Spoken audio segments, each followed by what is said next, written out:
Good morning everyone. This is class 12th, subject chemistry, chapter number 8, D and F block elements, lecture number 2. In this lecture, I will be discussing the general properties of D block elements, metallic character, ionization enthalpy and oxidation state. And in the end of this lecture, I will discuss the homework that I gave you in lecture number 1. In the first lecture, we discussed the variation of atomic and ionic radii in D block elements. Now, the second property is metallic character. All transition metals have typical metallic structure and they exhibit all characteristics of metal. That is, metals are hard, lustrous, malleable and ductile. Also, metals have high melting and boiling point and they show high thermal and electrical conductivity, and also metals have high tensile strength. So these properties are also shown by transition metals. That is why transition metals. Next is metallic bonds are formed in transition metals, or you can say in transition elements, and in the formation of metallic bond both Ns and N-1 d electrons participate. That is why they behave as metals. And greater the number of unpaired d electron, stronger is the metallic bonding. And this metallic bonding is formed due to overlapping of unpaired electron between different metal atoms. So in transition metals, greater the number of unpaired d electron, stronger will be the metallic bonding. And that is why chromium, molybdenum, tungsten have maximum number of unpaired electron, and that is why they are very hard metals. So if the element has more number of unpaired electron, then metallic bond will be the strong, and therefore those metals are very hard metals. For example, here chromium, molybdenum, tungsten, they have maximum number of unpaired electron, and that is why they are very hard metals. Whereas zinc, cadmium and mercury are not very hard metals due to the absence of unpaired electron. As you can see from the electronic configuration of zinc, that is, the outermost electronic configuration is 3d10 4s2. So in this configuration there is no unpaired electron, and that is why zinc is not very hard metal. And cadmium and mercury also belong to same group. That is why these three metals, zinc, cadmium and mercury, are not very hard, and the reason is due to absence of unpaired electrons. Therefore, in transition metals we have unpaired d electrons, and therefore strong metallic bonding will occur, and that is why transition metals have high melting and boiling point. The reason is strong metallic bond between the atoms of these elements because of presence of unpaired electrons, and this is responsible for high value of melting and boiling point. Next is transition metals have high enthalpy of atomization. So first of all we will define what is enthalpy of atomization. Enthalpy of atomization is the heat required to break the metal lattice to get free atoms, and transition metals have high enthalpy of atomization because transition metals have unpaired d electrons, and therefore strong metallic bonding takes place in transition metals, and that is why transition metals have high enthalpy of atomization. Or you can see that enthalpy of atomization depends upon number of unpaired electron. More will be the number of unpaired electron, more will be the metallic bonding, and therefore high enthalpy of atomization will be there. So transition metals have high enthalpy of atomization. But if we compare the enthalpy of atomization for 4d and 5d and melting and boiling point value for 4d and 5d, so metals of 4d and 5d have greater enthalpies of atomization than corresponding to 3d series, and also 4d and 5d have high value of melting and boiling point.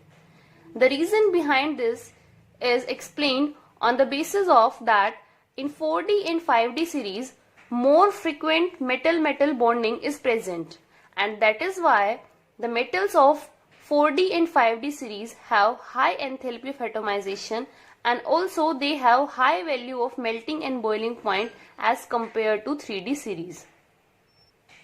And in D block elements, tungsten is the element which has the highest melting point. So this is all about melting and boiling point and enthalpy of atomization of D block elements. Now next is ionization enthalpy. That is ionization enthalpies of D block elements. Ionization enthalpy gradually increases with increase in atomic number along a given transition series, though some irregularities are observed. In D block elements, the trend of ionization enthalpy is irregular. Now, if we compare the ionization enthalpy in 3D series, so these are the elements of 3D series starting from scandium to zinc. Now, if we compare the first ionization enthalpy, so when we move from left to right, the first irregularity is observed in the ionization enthalpy of chromium and manganese. That is, first ionization enthalpy of chromium is lower than manganese, and the reason is the electronic configuration of chromium is 3d5 4s1, whereas for manganese is 3d5 4s2. So here we are removing first electron from 4s1, and here also we are removing first electron from 4s. But in case of manganese, this 4s is fully filled, and therefore removal of electron from this 4s is difficult. That is why the ionization enthalpy of chromium is lower than that of manganese. Similarly, if we talk about the first ionization enthalpy of zinc, then the zinc has electronic configuration that is 3d10 4s2. Now in this 3d10 and 4s2 both are completely filled, and this is stable. That is why removal of first electron from 4s is difficult, and that is why the zinc has very high value of first ionization enthalpy. Next is the first ionization enthalpy of zinc, cadmium and mercury are high because of the fully filled N-1d10 Ns2 configuration.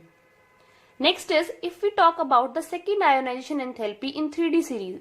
So manganese has lower value of second ionization enthalpy as compared to chromium, because chromium, after removing one electron, the configuration will become 3d5, and for manganese it will become 3d5 4s1. So here now we are talking about second ionization enthalpy, that is we are making from chromium plus 1 to chromium plus 2. Now 3d5 is stable configuration because d orbital is half filled, and that is why removal of electron is difficult from a half filled stable configuration. Whereas if we want to make manganese plus 1 to manganese plus 2, then after the removal of this 4s electron, the configuration will become stable, and that is why the second ionization enthalpy is more for chromium as compared to manganese. Similarly, we can compare the second ionization enthalpy of copper to zinc. So copper has high value of second ionization enthalpy as compared to zinc. Again, copper plus the configuration is 3d10, and for zinc it is 3d10 4s1 in zinc plus, and here we have copper plus. Now, so here we are talking about second ionization enthalpy, that is the ionization enthalpy of copper plus 2. So the copper plus 2 has higher ionization enthalpy as compared to zinc plus 2, because now electron is removed from the 3d10, that is full filled stable configuration, and that is why the value of second ionization enthalpy is greater for copper as compared to zinc, because if we talk about the second ionization enthalpy of zinc, that is, here we are removing electron from 4s1, which is easier than the removal of electron from 3d, and that is why the ionization enthalpy, the second ionization enthalpy of copper is more than that of zinc. Now, if we talk about third ionization enthalpy, so the third ionization enthalpy of manganese is very high because in Mn plus 3, the electronic configuration is 3d 4 4s0. So, if we want to convert from Mn plus 2, or you can say that from Mn plus 2 to Mn plus 3. So, here we have stable electronic configuration and here we have not stable electronic configuration, that is in Mn plus 2 the 3d is half filled and here d is not half filled. So removal of electron from a half filled configuration is difficult. That is why the third ionization enthalpy of manganese is very high. The third ionization enthalpy for copper, nickel and zinc are very high, and therefore they show a maximum oxidation state of plus 2. That is, in these elements plus 2 oxidation state is more stable. So this is the trend of ionization enthalpy in 3D series of D block elements. Now next property is oxidation states. Transition elements, they show variable oxidation states, and here are some oxidation states for 3D series. These are the elements of 3D series. Now scandium, it shows plus 3 oxidation state, whereas for titanium plus 2, plus 3 and plus 4 are possible, and in these oxidation state plus 4 is the common oxidation state. Now if we talk about vanadium, so again it is showing plus 2, plus 3, plus 4 and plus 5, whereas plus 5 is the common oxidation state for vanadium. Now next element is chromium. Now chromium also show plus 2, plus 3, plus 4, plus 5 and plus 6.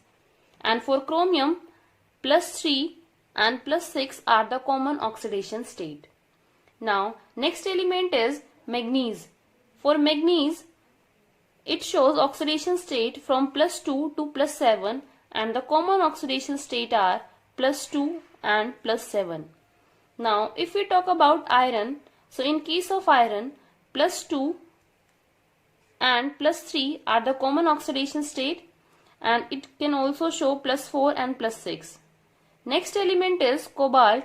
For cobalt, plus 2 and plus 3 are common oxidation state, and it also shows plus 4 oxidation state in some compounds. Next element we have nickel. For nickel, the common oxidation state is plus 2 and it also shows plus 3 and plus 4. Next element is copper. It shows plus 1 and plus 2 oxidation state, and plus 2 is the common oxidation state for copper. And if we talk about the last element of 3D series, that is zinc, it shows plus 2 oxidation state and plus 2 is the common oxidation state for zinc. So these are the oxidation states of 3D transition series. This is the characteristic of transition element, that is variability of oxidation state. Now why transition elements show variable oxidation state, or why a number of oxidation states are shown by transition metals? And the reason is transition metals have their valence electron in two different set of orbitals. That is, it has valence electron in n-1d and ns. These two orbitals contain valence electron, and the energy difference between n-1d and ns orbital is very less, and therefore both the orbital, or you can say the electrons present in both the orbital, can participate in bond formation, and that is why they show variable oxidation state. So transition metals have their valence electron in two different set of orbitals, that is n-1d and ns. Both the energy levels can be used for bond formation due to very less energy difference between n-1d and ns, and that is why they show variable oxidation state. And the variability of oxidation states, a characteristic of transition elements, arises out of the incomplete filling of d orbitals in such a way that their oxidation state differs from each other by unity. That is, for vanadium +2, +3, +4, +5. They each differs one another by unity. Whereas if we talk about p block elements, in heavier p block elements, lower oxidation state is stable due to inert pair effect, and this is in contrast with the variability of oxidation state of non-transition elements, that is p block elements, where oxidation state normally differs by 2 unit. Here lead, it is present in +2 and +4, so the difference is 2 unit, whereas if we talk about transition metals, so they will differ. So if we talk about transition elements or transition metals, so in transition metals, they differ each other by unity, whereas in case of non-transition elements, or you can say p block elements, they differ by a unit of 2. Also in case of d block elements and in heavier elements like molybdenum, tungsten, which are the elements of 4D and 5D series, they are found to be more stable in higher oxidation state. For example, molybdenum, tungsten, chromium, they belong to same group, and molybdenum +6 and tungsten +6 are more stable as compared to chromium +6. So the heavier elements, they are more stable in higher oxidation state. Chromium, which is the member of 3D transition series, is a strong oxidizing agent in the form of dichromate. This is the formula for dichromate, that is Cr2O7 negative. So in Cr2O7 negative, in acidic medium, this chromium, it is present in +6 oxidation state and it will behave as strong oxidizing agent. Whereas if we talk about molybdenum oxide and tungsten oxide, here also the oxidation number is +6 and here the oxidation number of tungsten is +6. But they will not behave as strong oxidizing agent, whereas chromium +6 will behave as strong oxidizing agent in acidic medium. From here we can also say that molybdenum and tungsten are stable in higher oxidation state, whereas chromium in +6 oxidation state behaves as strong oxidizing agent. Now next is, in lower oxidation state are also found in transition elements.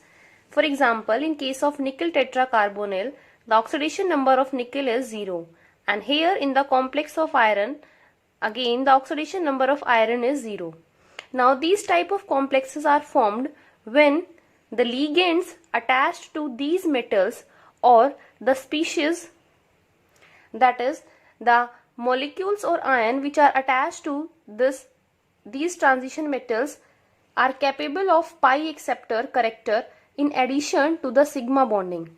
So this CO, carbon monoxide, it is a neutral molecule and it forms sigma bond with this transition metal. And as we know that transition elements have d orbital, and in those d orbital they have unpaired electron. So these transition elements, they will also donate electrons to this neutral carbon monoxide, and this donation is via pi bonding, or you can say that pi back bonding. So first this carbon monoxide, it will form sigma bond with nickel in case of this complex, and after that nickel from its d orbital, it will donate electron to carbon monoxide via pi back bonding. So low oxidation state are also found in transition elements when molecules, or you can say ligands, are capable of pi acceptor character in addition to the sigma bonding. So in that case low oxidation state are also possible. So this is all about oxidation state of d block elements. Now next is standard electrode potential. In solution, the stability of compound depends upon electrode potential rather than ionization enthalpies, and electrode potential value depends upon the factors such as enthalpy of sublimation, ionization enthalpy, and enthalpy of hydration. That is, the standard electrode potential depends upon these three enthalpies, that is enthalpy of sublimation or enthalpy of atomization. ionization enthalpy and hydration enthalpy. Now here are the values of standard electrode potential, that is reduction potential, for M+2 to M. This M is transition metal. So here are the elements of 3D transition series, and these are the values for M+2 to M, that is the standard electrode potential for M+2 to M. Now there is no regular trend in this 3D transition series for standard electrode potential for M+2 to M. So if we compare all the electrode potential, so there is no regular trend. However, in 3D series only copper is the metal having positive E0 value, that is 0.34 volt, and that is why this copper, it does not liberate hydrogen gas from acid, whereas it shows this copper can show reaction with oxidizing acids like HNO3 and H2SO4, that is nitric acid and sulfuric acid. So copper is the only metal having positive value of E0, that is standard reduction potential for copper plus 2 to copper is 0.34, and because of this positive value it does not liberate hydrogen gas from acid, and this copper reacts with oxidizing acids HNO3 and H2SO4. And the reason behind this positive value of standard electrode potential of copper is that the high energy to transform copper solid to copper plus 2 aqueous is not balanced by its hydration enthalpy, as electrode potential depends upon three factors: enthalpy of sublimation, ionization enthalpy and hydration enthalpy. So the energy to transform from copper solid to copper, that is from copper solid to copper plus 2 aqueous, is not balanced by hydration enthalpy, and that is why it shows positive value of 0.34. Next is the E0 value for manganese, nickel and zinc are more negative than expected from the general trend, and this is due to greater stability of half-filled D5, that is in case of Mn plus 2 the configuration is 3D5 which is stable, that is why its value is more negative than the expected value, whereas in case of zinc in plus 2 oxidation state the configuration is 3D10 which is again a completely filled d orbital configuration and is more stable, that is why the value is more negative than the expected. And in case of nickel, this nickel plus 2 has high negative enthalpy of hydration, that is why the value is more negative. Therefore, the E0 value for manganese, nickel and zinc are more negative. Next is the trend in the M plus 3 to M plus 2 standard electrode potential. Now, here we are discussing the standard electrode potential from M plus 3 to M plus 2, that is when the metal from plus 3 oxidation state converts to plus 2 oxidation state, the standard electrode potential value for transition metals are given. And here are some points regarding the trend in the M plus 3 to M plus 2 standard electrode potential. First is the E0, the standard electrode potential for scandium plus 3 to scandium plus 2 is very low, and it reflects the stability of scandium plus 3 ion, which is a noble gas configuration. The electronic configuration for scandium is, outermost electronic configuration is 3d1 4s2. Now in case of scandium plus 3 it will become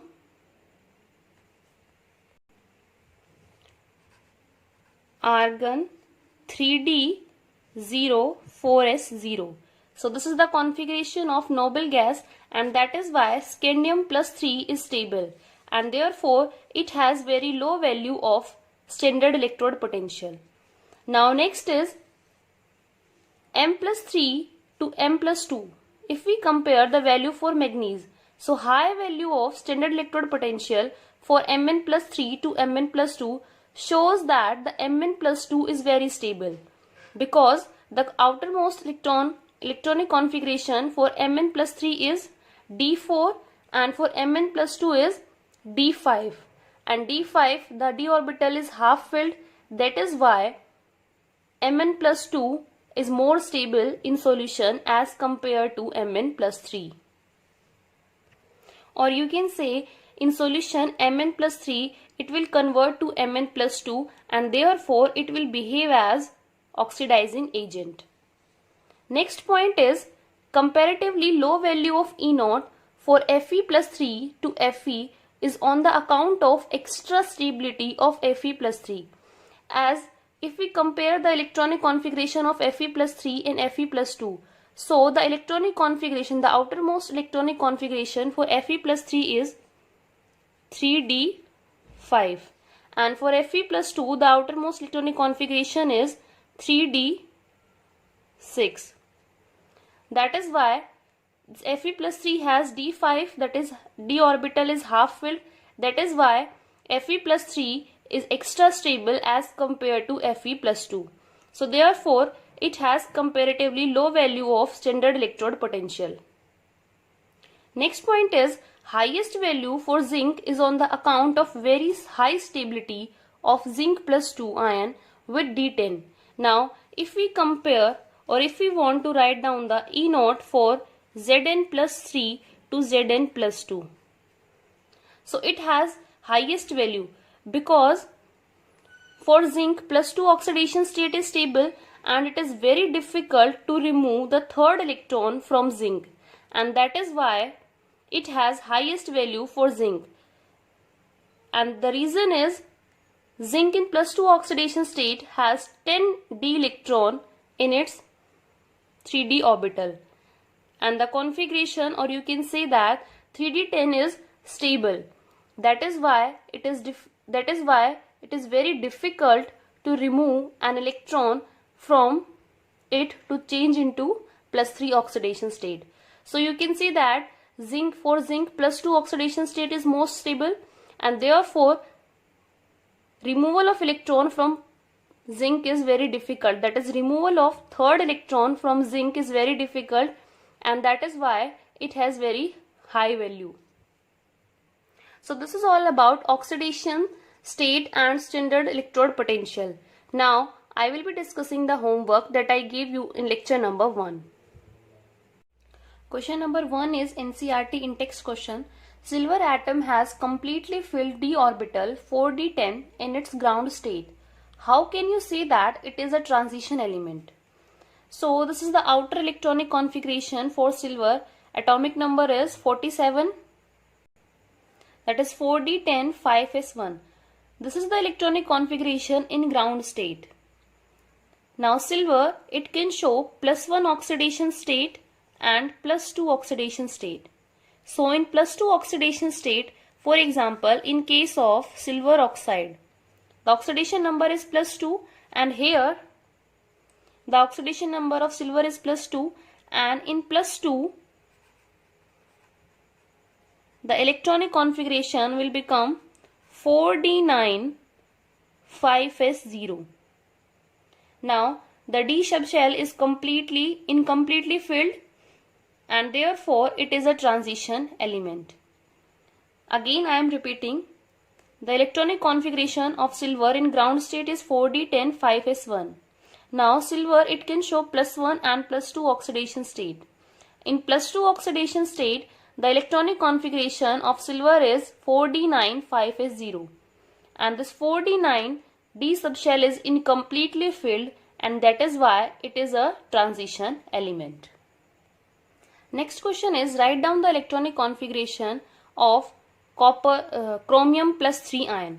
Now electronic configuration for chromium is atomic number is 24, and the electronic configuration is, outer electronic configuration is 3d5 4s1. Now this is for chromium. Now here we are writing the electronic configuration for chromium plus 3. So 3 electrons has to be removed. So first of all we will remove 1 electron from 4s and 2 electron from 3d. Now the electronic configuration of chromium plus 3 is argon 3d3. So this is the complete electronic configuration for chromium in ground state, and if we want to write down the electronic configuration for chromium plus 3, so first we will remove electron from 4s and then 4 from 3d. So here is the electronic configuration for chromium plus 3. Now next is copper. So copper plus ion. So atomic number of copper is 29 and it is argon 3d10 4s1. Now if we want to write down the electronic configuration for copper plus ion, then it will be 3d10 4s0. So first of all we will remove electron from 4s, and copper plus 1 charge means only one electron is removed, and that can be removed from 4s. So this is the electronic configuration for copper plus ion. Next is cobalt plus 2 ion. So here again the electronic configuration of copper in ground state is, the atomic number is 27 and the electronic configuration is argon 3d7 4s2. Now plus 2 charge means here we are removing 2 electron and that are removed from 4s. So the configuration will become argon 3d7. So this is the electronic configuration for cobalt plus 2 ions. Now next is Mn plus 2. So again the atomic number of manganese is 25 and the electronic configuration is argon 3d5 4s2. Now here we are writing the electronic configuration for Mn plus 2, that is argon 3d5. So these are the electronic configuration in question number 1. Next question is question number 8 NCERT exercise. What are the characteristics of transition metals or transition elements and why they are called transition elements? Which of the D block elements is not regarded as transition metals? Now the answer for the first question is, characteristics of transition metals are, they are electropositive in nature, they show variable oxidation state, they have high melting and boiling point. So these are the characteristics of transition elements. Which of the D block element is not regarded as transition elements? Zinc, cadmium and mercury, they are not regarded as transition elements.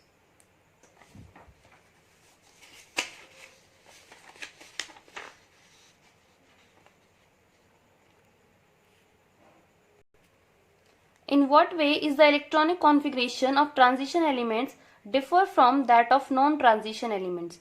So the electronic configuration for transition element is, for D block it is, outermost electronic configuration is n-1 d 1 to 10 ns 1 to 2. That is D n-1 d orbital, it contains 1 to 10 electron, and ns orbital it contains may have 1 or 2 electron. For non-transition elements, that is in case of S block element, the outermost electronic configuration is ns1 to 2, ns1 for first group and ns2 for second group. And in case of P block elements, the electronic configuration, the outermost electronic configuration is ns2 and p 1 to 6. So these are the questions of lecture number 1.